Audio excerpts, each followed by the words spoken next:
Super NDA என்றால் ராகுல் காந்தியினுடைய எதிர்காலத்தை கட் பண்ணுவதற்காக கூட இருக்கிறது அந்த சூப்பர் என்டிஏ என்பது.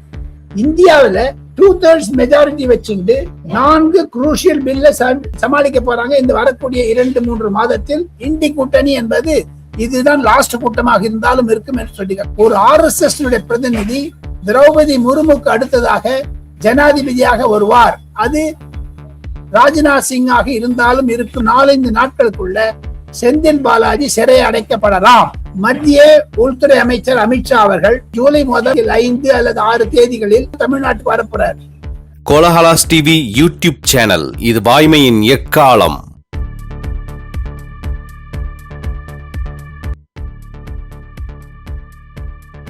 வணக்கம் நண்பர்களே. அரசியல் பரபரப்பு உச்சகட்டத்தை தொட்டுக் கொண்டிருக்கும் இந்த தருணத்தில் நம்முடைய பத்திரிகை உலக ஜாம்பவான், மூத்த பத்திரிகையாளர் டெல்லி ஆர் ராஜகோபாலன் காணொளி மூலம் நம்முடைய விவாத அரங்கத்தில் இணைகிறார். வணக்கம் ராஜகோபாலன். நமஸ்காரம் ஸ்ரீனிவாசன். நமஸ்காரம் சார். நமஸ்காரம் சார். சார், டெல்லி சர்க்கிள்ல இப்போ ஒரு காயினேஜ், ஒரு புதிய ஃப்ரேஸ் ஒன்னு வலம் வருகிறது. அது என்ன அப்படின்னா சூப்பர் என்டிஏ. சூப்பர் என்டிஏங்கிறாங்க. What is super NDA? அந்த ஃப்ரேஸ், அந்த காயினேஜ் இப்பயே பயன்படுத்தப்படுகிறது. இதுக்கு பின்னாடி இருக்கிற தகவல்கள் என்ன சார்? கோலால நேயர்களுக்கும் தங்களுக்கும் எனது நன்றிகள். சூப்பர் என்டிஏ என்றால் சீனிவாசன் 2026 மேற்கு வங்காளத்தில் வெற்றி கண்டார்களே, அசாமில் வெற்றி கண்டார்களே, அதுதான் சூப்பர் என்டிஏ. மேற்கு வங்காளத்தினுடைய எதிர்காலத்தை பிரதமர் நரேந்திர மோடி அவர்கள் மே மாதம் 4ஆம் தேதி மாலை பிஜேபியினுடைய செயலகத்தில் அவர் பேசிய பேச்சுடைய முத்தாய்ப்பில் இருந்துதான் இந்த சூப்பர் என்டிஏ என்பது ஒரு பரவலாக பேசப்பட ஆரம்பித்தது. டெல்லி மேற்கு வங்காளத்தினுடைய வெற்றி என்பது இந்திய நாட்டினுடைய அரசியலே மாற்றிவிட்டது. தங்களுக்கு தெரியும் சீனிவாசன், டொனால்ட் ட்ரம்ப் அமெரிக்க அதிபதி நரேந்திர மோடிக்கு தொலைபேசி மூலம் பேசி வாழ்த்து தெரிவித்தார். 2026 லோக்சபா ராஜ்யசபா 20லுமே 2/3 மெஜாரிட்டி அச்சீவ் பண்ண போவது பிஜேபி. எப்படி சார் எலெக்ஷனே நடக்காம எப்படி சார் அச்சீவ் பண்ணும்? அதாவது பில்ஸ் பாஸ் பண்றதுக்கு தேவையான நம்பர்ஸ் மஸ்டர் பண்ணிடுவாங்கங்கிற அர்த்தத்துல சொல்றீங்களா? சூப்பர் என்டிஏ என்றால் ராகுல் காந்தியினுடைய எதிர்காலத்தை கட் பண்ணுவதற்காக கூட இருக்கிறது அந்த சூப்பர் என்டிஏ என்பது. மேற்கு வங்காளத்திலிருந்து 20 எம்பிக்கள் நாம் இருவரும் பேசிக் கொண்டிருக்கக்கூடிய இதே சமயத்தில் ஸ்பீக்கர் லோக்சபாவை பார்ப்பதற்கான ஆயத்தங்களை மேற்கொண்டு மம்தா பானர்ஜியுடைய அண்ணன் மகன் அபிஷேக் பானர்ஜி தூக்கி எறிந்து விட்டு ஒரு பெண்மணியை திரிணாமுல் காங்கிரசுடைய தலைவராக தேர்ந்தெடுத்து அவர்கள் தனியாக உட்கார இருக்கிறார்கள். எப்படி திராவிட முன்னேற்ற கழகம் காங்கிரஸில் இருந்து தனியாக உட்கார இருக்கிறதோ அதை பற்றி அது மாதிரி. ஆக மொத்தம் ஜூலை 21ஆம் தேதி முதல் ஆகஸ்ட் 20ஆம் தேதி வரை மான்சூன் செஷன் ஆஃப் பார்லிமெண்ட் நடக்க போறது சீனிவாசன். அதுலதான் சூப்பர் என்டிஏ தெரிய போகிறது சீனிவாசன். அதுல முக்கியமான 4 பில்லுல 2 பில் இன்ட்ரோடியூஸ் பண்ண போறாங்க. அசாமில் இருந்து ஹேமந்த பிஸ்வ சர்மா மீண்டும் முதலமைச்சரானார். சுவேந்து அதிகாரி கடந்த 6 வருடங்களாக முயற்சி செய்து மம்தா பானர்ஜி பவானிபூர் என்ற இடத்தில் தோற்கடித்தார். தமிழகத்தில் விஜய் அவர்கள் வெற்றி பெற்றார். திராவிட முன்னேற்ற கழகம் தோல்வி அடைந்தது. இந்த 3 தான் இந்த வரக்கூடிய நாடாளுமன்ற கூட்டத்தொடரில் பிரதிபலிக்க இருக்கிறது என்று தான் அதுதான் சூப்பர் என்டிஏ சீனிவாசன். இல்ல, இது எப்படி பிரதிபலிக்கும்? இது எப்படி சூப்பர் என்டிஏவா மாறுது? புரியல, கொஞ்சம் விவரமா சொல்லுங்க. விவரமா சொல்றேன். பிஜேபிக்கு எவ்வளவு சீட் இருக்கு? 240 சீட் இருக்கு. ஓகே, மொத்தம். இப்ப என்டிஏ என்பதற்கு 293 இருக்கு. 293. ஆமா, 2/3 நம்பர் என்பது 362. ஆனால் எப்படி அவர்கள் மெஜாரிட்டி 2/3 மெஜாரிட்டி வரப்போகுது என்பதை நான் விளக்க ஆசைப்படுகிறேன். 293 சொல்லியாச்சு உங்களுக்கு. என்டிஏ இது 318 போது அந்த நம்பர். எப்படின்னு கேட்டீங்கன்னா, கடந்த ஓரிரு தினங்களாக டெல்லியில் பரபரப்பான செய்தி என்ன என்று கேட்டால், இரண்டு முக்கிய மந்திரிகள், நரேந்திர மோடி அமைச்சர்கள் இருக்கக்கூடியவர்கள் ரகசிய கூட்டத்தை 3 கட்சி தலைவர்களுடன் நடத்திவிட்டார்கள். கர்நாடகாவில் ஒரு மலைப்பாங்கான இடத்தில் திராவிட முன்னேற்ற கழக தலைவர்களும் திமுகவினுடைய தலைவர்களும் பாஜக மந்திரிகளும் கூட்டணி பேச்சு, அதாவது பேச்சு 2/3 மெஜாரிட்டி வருவதற்கான பேச்சுகளை ஆரம்பித்து விட்டார்கள். இஷ்யூ பேஸ்ட் சப்போர்ட் வேணும் என்று. அதே மாதிரி சரத்பவாரிடம் பேசியாகிவிட்டது. சரத்பவாரும் ஒற்றுக்கொண்டு விட்டார். ஜெகன்மோகன் ரெட்டியினுடைய அந்த எம்பிக்களும் ஒத்துக்கொண்டு விட்டார்கள். ஜார்க்கண்ட் முக்தி மோர்ச்சாவுக்கு 3 எம்பிக்கள் இருக்கிறார்கள். நவீன் பட்நாய்க்கு 2 எம்பி. இவெல்லாம் பாத்தீங்கன்னா 318 வருது சீனிவாசன். திமுக ஓட்டு போடுறாங்களா இல்லையா, இஷ்யூ பேஸ்ட் சப்போர்ட், கூட்டணியில வரமாட்டாங்க. அதெல்லாம் மெதில் மேல் பூனையமாக இருக்கக்கூடியவர்கள். காங்கிரஸுக்கும் இல்லை, பிஜேபிக்கும் இல்லை. பட் இஷ்யூ பேஸ்ட் சப்போர்ட் இருந்ததுன்னா டீலிமிட்டேஷன் பில்லுல 50% இன்க்ளூட் பண்றேன்னு அமித்ஷா போன வாட்டியே ஒரு அஷூரன்ஸ் கொடுத்ததுனால இது அந்த கான்ஸ்டிடியூஷன் பில்லிலே வரப்போறது. இந்த வாட்டி அந்த பில்லு சர்க்குலேட் பண்ணின்னு இருக்காங்க.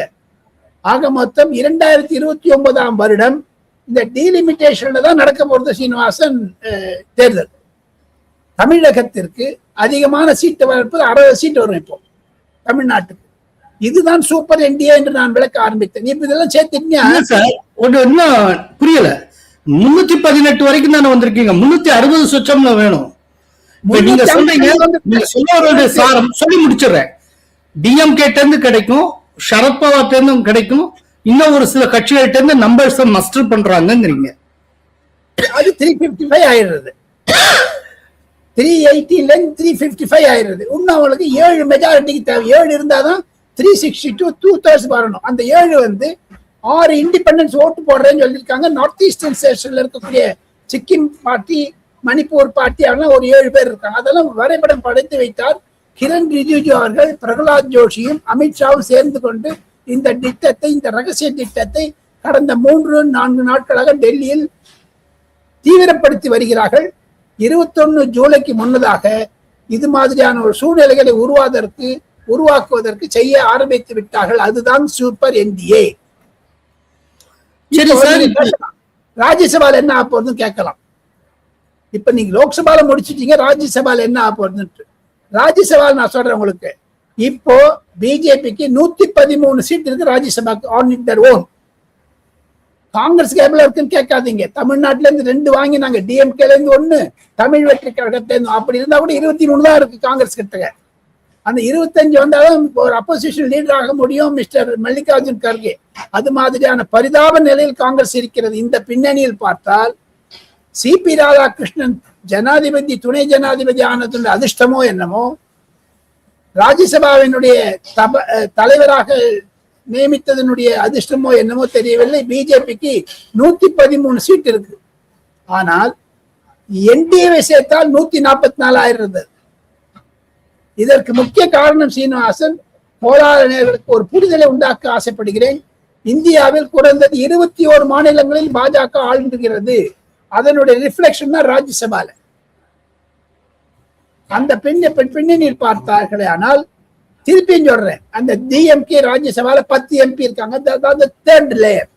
நான் 113 144 சொன்னேன். இந்த 10 பேர் சேர்த்து 154. அதை தவிர நவீன் பட்நாயக், மம்தா பானர்ஜி, ஜேஏஎம், சற்று நேரத்திற்கு முன்னதாக ஜேஏஎம் கூட சொல்லிவிட்டார்கள் அவங்களுக்கு இருக்கக்கூடிய 2 சீட்டு அவங்களே கண்டெஸ்ட் பண்ணும்போது காங்கிரஸ் கிடைக்காது, டாடா பை பைன்னு சொல்லிட்டாங்க. அந்த 2 சேர்த்தீங்கன்னா 5000 இருந்து. இது எல்லாம் சேர்த்தீர்களே ஆனால் 184 வருது சீனிவாசன் அவுட் ஆஃப் 245. அதுல ராஜ்யசபால 2/3 போகணும்னா 163 இருந்தாலே போறோம். இந்த 2 நம்பர்களை வைத்து பார்த்தீர்களே ஆனால் பாஜக அபார வெற்றி பெற்றதன் காரணமாக மேற்கு வங்காளத்திலும் அஸ்ஸாமிலும் அதனுடைய பிரதிபலிப்பாகத்தான் பாராளுமன்றத்திலும் சரி, நாடாளுமன்ற, அதாவது ராஜ்யசபாவும் சரி, லோக்சபாவும் சரி, அதற்கான எண்ணிக்கைகள் அதிகமாகி வருகிறது. இந்த நெட்டிகிட்டி எல்லாம் விட்டுருங்க சீனிவாசன். சிம்பிளா சொல்றேன், சூப்பர் என்டிஏ. இதுல எதிர்கட்சி பக்கம் வாங்க. இப்போ திமுக வெளியில உட்கார போறேன்னு சொல்லிட்டாங்க. நான் இன்று காலை லோக்சபா ஸ்பீக்கர் ஆபீஸ்ல இருந்து திமுக எங்க உட்கார போகுதுன்னு சீட்டிங் அரேஞ்ச்மெண்ட்ஸ் வந்துருக்கு. ஒவ்வொரு எம்பிக்கும் டிவிஷன் நம்பர் தருவாங்க. இப்ப இவங்க கடிதாசி லெட்டர் எழுதினதுனால அந்த 22 எம்பிக்கள் மூன்றாவது லோர். இப்ப ஸ்பீக்கர் உட்கார்றாருன்னா ஸ்பீக்கருக்கு அந்த ஒரு சைட்ல பிரைம் மினிஸ்டர், ஒரு சைட்ல ராகுல் காந்தி, நரேந்திர மோடி, ராகுல் காந்தி. அதை தங்களது மனதில் வைத்துக் கொண்டீர்களே ஆனால் ராகுல் காந்திக்கு அடுத்ததாக உட்கார்ந்து கொண்டிருந்தது கனிமொழி. காரணம் என்ன என்று கேட்டால், இந்திய அலையன்ஸ்ல செகண்ட் லார்ஜஸ்ட் பார்ட்னர் திரிணாமுலுக்கு அடுத்தது. திரிணாமுல் முன்னாடியே சொல்லிட்டாங்க நான் காங்கிரஸோட உட்கார மாட்டோம்னு. ஆனா திமுக சொல்லிட்டு காங்கிரஸோட உட்காருவோன்னு. அதனால அவங்களுக்கு 2 சீட் கொடுத்தாங்க. முதல் ரோல, ஃபர்ஸ்ட் ரோல ராகுல் காந்தி, டிஆர் பாலு, கனிமொழி. அதுக்கப்புறம் தான் கேசி வேணுகோபால், அப்படி போயிடும்.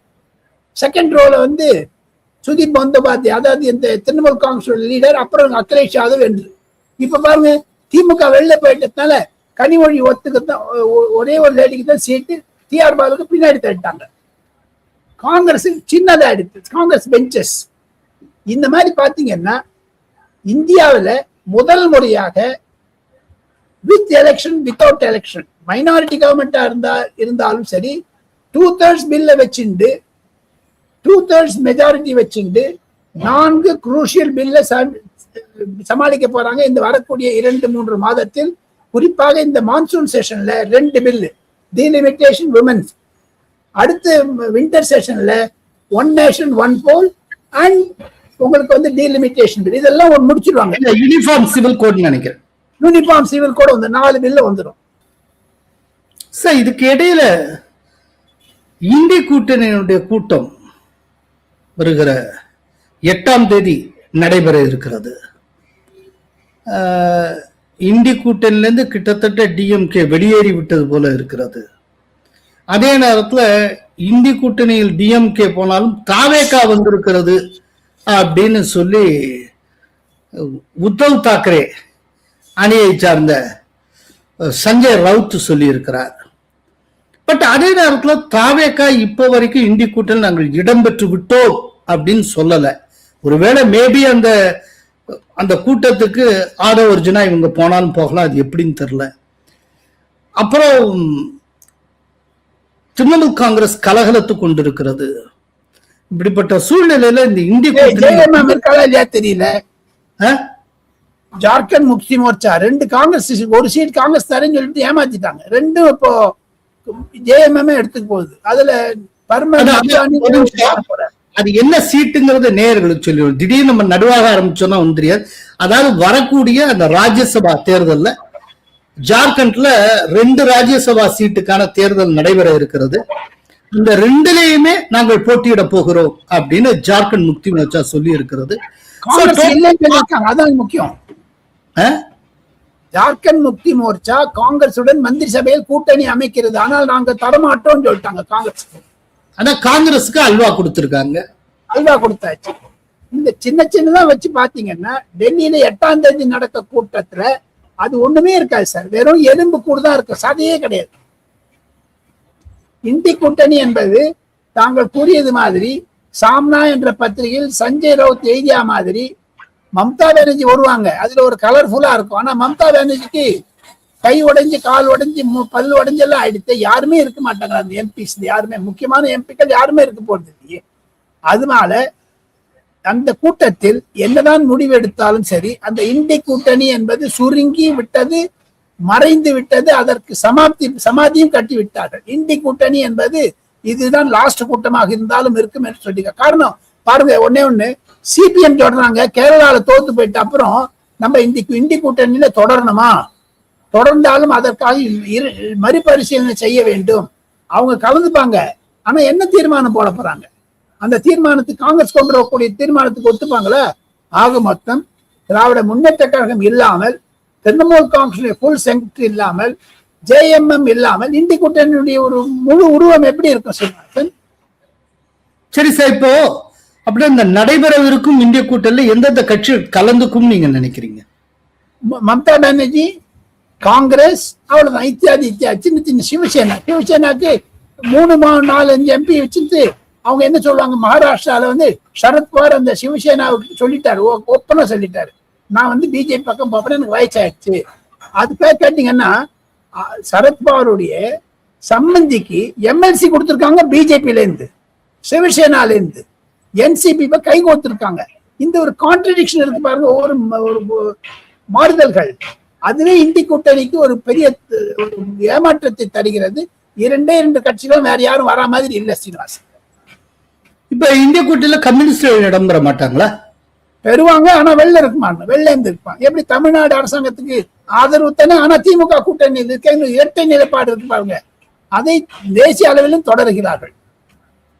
நாங்கள் ஏற்கனவே அறிவிக்கிற பொழுதே எங்கள் மாநில செயலாளர் தோழர் வீரபாண்டியனும் மார்க்சிஸ்ட் கட்சி மாநில செயலாளர் சண்முகமும் நாங்கள் திமுக கூட்டணியில் தொடர்கிறோம், பிஜேபி ஆட்சி வருவதை தடுப்பதற்காக வெளியில் இருந்து ஆதரிக்கிறோம் என்று அன்றைக்கே அறிவித்திருக்கிறார்கள். அதுதான் இன்றைக்கும் பொருந்தும். ஓ, டபுள் ஸ்டாண்டர்ட் எப்பவுமே கம்யூனிஸ்ட் டபுள் ஸ்டாண்டர்ட் தான் இருக்கும். ஓகே. அப்படின்னா இந்த இந்திய கூட்டணியுடைய வீழ்ச்சின்னு இருக்கு இல்லையா, இது கொஞ்சம் கொஞ்சமா சிறுத்து போறது அப்படிங்கிறது, அது எதிர்காலத்துல நாடாளுமன்றத்துக்கு உள்ளேயும் வெளியேயும் பிஜேபியை பலப்படுத்தக்கூடிய விதத்தில் அமையுமா? அதுதான் மறு உருவம் சூப்பர் என்டிஏ. ஓகே சார், ஒரு முக்கியமான விஷயம் இருக்கு சார். இப்ப இந்திய கூட்டணி தேய்கிறதுன்னு வச்சுப்போம். இப்ப அகிலேஷ் யாதவ் இந்திய கூட்டணியில இருப்பாரா இல்லையா? எலெக்ஷன் வருது, 27 தேர்தல் வருது. அடுத்த வருஷம் ஏப்ரல் மாசத்துக்கு முன்னாடி தேர்தல் வருது போகிறது. இப்ப அங்க கூட அட்வான்ஸ் பண்றாமான்னு பாக்குறாங்க, ஏன்னா சென்சஸ் எடுத்துட்டு இருக்காங்க, அங்க கும்பமேளா வருது, இதெல்லாம் வச்சு இந்த வருஷம் கடைசியிலே வச்சுடலாமான்னு பாக்குறாங்க. இதெல்லாம் இந்த முஸ்தீப்புகளுக்கெல்லாம் சேர்ந்து சீனிவாசன் முத்தாய்ப்பு வைப்பது மாதிரி சூப்பர் என்டிஏ என்று நாடாளுமன்றத்தில் சொன்னாலும், அகிலேஷ் யாதவ் வருகிறாரா வரலையா இந்தி கூட்டணியில் என்று சொன்னாலும், டெல்லியில் நிலவக்கூடிய ஒரு அகில இந்திய பிரச்சனையாக நான் முத்தாய்ப்பு வைப்பது மாதிரி சொல்றேன். நரேந்திர மோடியினுடைய வெற்றியினுடைய மகிமை 2027 ஜூலை 25 தங்களுக்கு தெரியும். தொடர்ந்து 3வது முறையாக ஒரு RSS பிரதிநிதி திரௌபதி முர்முக்கு அடுத்ததாக ஜனாதிபதியாக வருவார். அது ராஜ்நாத் சிங்காக இருந்தாலும் இருக்கும் என்பதுதான் சூப்பர் என்டிஏவினுடைய ஒரு முடிவு. ஓ, ராஜ்நாத் சிங் ஜனாதிபதி ஆகிறாரா? ஜனாதிபதி ஆகிறார். உத்தரப்பிரதேச தேர்தல் முடிந்த பிறகு உத்தரப்பிரதேசத்தில் கண்டிப்பாக 3வது முறையாக யோகி ஆதித்யநாத் வருவார் என்பது பல நிலவரமாக தெரிகிறது, கிரவுண்ட் ரியாலிட்டி. சார், இவ்வளவு நேரம் நீங்க ஆல் இந்தியா பாலிடிக்ஸா பேசிட்டு வந்துட்டீங்க சார். எங்க தமிழ்நாட்டை பத்தி கொஞ்சம் சொல்லுங்க சார். தமிழ்நாட்டில் ஒரு மாபெரும் திருப்பம் இருக்கிறது சீனிவாசன். புதிதாக வந்திருக்கக்கூடிய தமிழ் வெற்றி கழகத்தினுடைய ஒரு முதல் ஆக்ட் ஆஃப் ஒரு லெஜிஸ்லேஷன் என்ன என்று கேட்டால், கவர்னர் ஆளுநருக்கு ஒரு கடிதம் எழுதியிருக்கிறார்கள் நேற்று சீஃப் செக்ரட்டரி, என்க்ளோசிங் செந்தில் பாலாஜியினுடைய சாங்ஷன் ஃபார் ப்ராசிக்யூஷன் வேண்டும் என்று. அது கவர்னர் மாளிகை ஆளுநர் மாளிகை கிடைத்து விட்டாது. இன்று காலை நான் கேள்விப்படுவது, ஆளுநர் அவர்கள் உள்துறை அமைச்சர் அமித்ஷா அவர்களுக்கும் சட்ட அமைச்சர் அர்ஜுன் மேக்வால் அவர்களுக்கும் இமெயில் அனுப்பி இருக்கிறார். இது மாதிரியான கடிதம் முதல் முறையாக எனக்கு வந்திருக்கிறது, இதை படித்து நான் பார்த்து விட்டேன். Sanction for prosecution of Senthil Balaji இன்னும் 1 வாரத்தில் தடை இருக்கிறேன் என்பதை நாங்கள் தெரிவிக்கிறேன். சட்ட ரீதியாக எனக்கு அந்த அதிகாரம் இருக்கிறது, ஆர்டிகல் இதெல்லாம் சொல்லிட்டு தங்களுடைய கவனத்திற்கு இது கொண்டு வருகிறேன் என்று எழுதியிருக்கிறார். அதை அமித்ஷா பார்த்து விட்டு அதிலிருந்து சட்டசபையில் சட்ட இலாக்கா யூனியன் லா மினிஸ்ட்ரி அப்ரூவ் பண்ணிட்டுன்னா கண்டிப்பாக அடுத்த புதன் அல்லது வியாழக்கிழமைக்குள்ள இன்னும் 4-5 நாட்களுக்குள்ள செந்தில் பாலாஜி சிறை அடைக்கப்பட்டாலும் படலாம். ஏன்னா சாங்ஷன் ஃபார் ப்ராசிக்யூஷன் கொடுத்துட்டுன்னா first act of Vijay chief minister இதுதான் பண்ணுவோம். என்கொயரி ஆரம்பிச்சுன்னு வச்சுங்க, தப்புன்னு உள்ள தள்ளுவாங்க.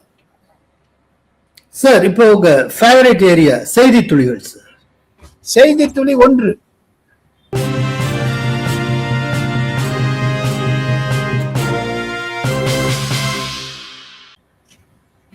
பவானிபூர் என்ற இடம் மம்தா பானர்ஜி தோற்ற இடம், தோல்வி அடைந்த இடம். வெற்றி பெற்றவர் சுவேந்து அதிகாரி, மாபெரும் வித்தியாசத்தில் வெற்றி பெற்றார். தன்னுடைய நன்றி கடனுக்காக பவானிபூர் வாக்காளர்களுக்கு ஒரு உறுதிமொழி அளித்திருக்கிறார். நேற்று காலை அவருடைய மந்திரி சபை கூட்டம் முடிவில் மாபெரும் ஒரு திட்டத்தை வகுக்க இருக்கிறார். அந்த திட்டம் என்ன என்று கேட்டால், ஷியாமா பிரசாத் முகர்ஜி RSS பிஜேபியினுடைய ஐடலோ, கொள்கையாக வரக்கூடியவர், பாஜகவையும் RSSையும் வளர்த்துவிட்ட இந்துத்துவாவிற்காக விதை விதித்தவர். அவருக்கு 125 அடி உயரத்தில் பவானிபூர் என்ற இடத்தில் டாக்டர் ஷியாமா பிரசாத் முகர்ஜியுடைய வீடு இருக்கிறது, இல்லம். அந்த இல்லத்துக்கு அருகே இருக்கக்கூடிய பார்க், அதுல மாபெரும் சிலையை 5ஆம் தேதி ஜூலை மாதம் அவருடைய பிறந்த நாள் என்று அடிக்கல் நாட்ட இருக்கிறார் சுவேந்து அதிகாரி. அதே மாதிரி பாத்தீங்கன்னா சீனிவாசன், சிலைக்கு ஒரு ஒரு மரியாதை என்ன என்று கேட்டால், சர்தார் வல்லபாய் பட்டேலுக்கு குஜராத்தில் சிலை இருப்பது போன்று, மேற்கு வங்காளத்தில் பவானிபூரில் ஷியாமா பிரசாத் முகர்ஜிக்கு சிலை இருப்பது போன்று NT ராமாராவுக்கும் தெலுங்கானாவில் 100 அடி உயர சிலையை ரேவந்த் ரெட்டி திறக்க இருக்கிறார். செய்தி துளி 2.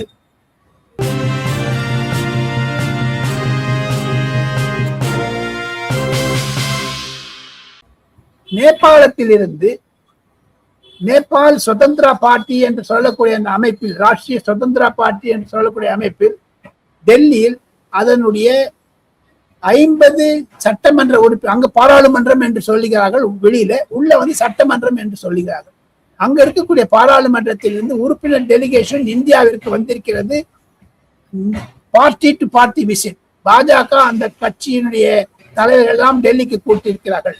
அவர்கள் பீகாருக்கு போக இருக்கிறார்கள், உத்தரப்பிரதேசம் மற்றும் மகாராஷ்டிரா போன்ற இடங்களுக்கெல்லாம் சுற்றுப்பயணம் செய்ய இருக்கிறார்கள். பாஜகவின் தரப்பில் இருந்து கூட்டப்பட்டது. அவர்கள் சில நாட்களுக்கு முன்னதாக பாஜகவுடைய புதிய தலைவர் நிதின் நபீன் அவர்களை சந்திக்க வந்தார்.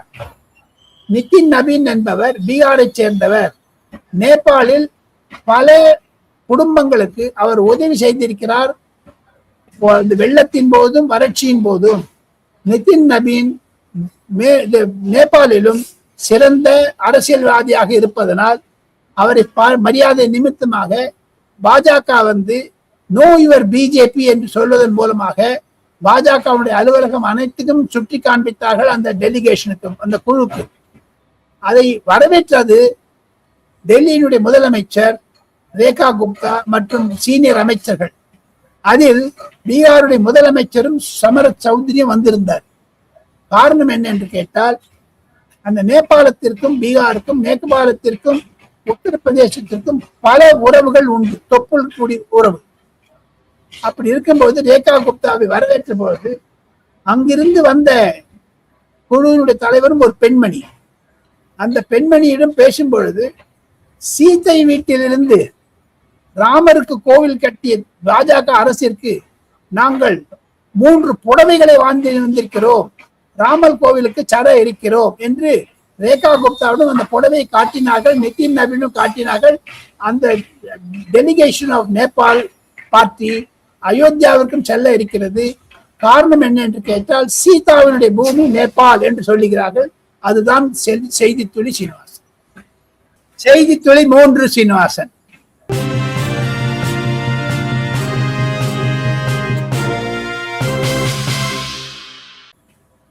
மத்திய உள்துறை அமைச்சர் அமித்ஷா அவர்கள் தமிழகத்திற்கு ஜூலை முதல் வாரத்தில் 5 அல்லது 6 தேதிகளில் டென்டேட்டிவா சொல்லியிருக்காங்க. ஆனா தமிழ்நாட்டுக்கு வரப்போறார்.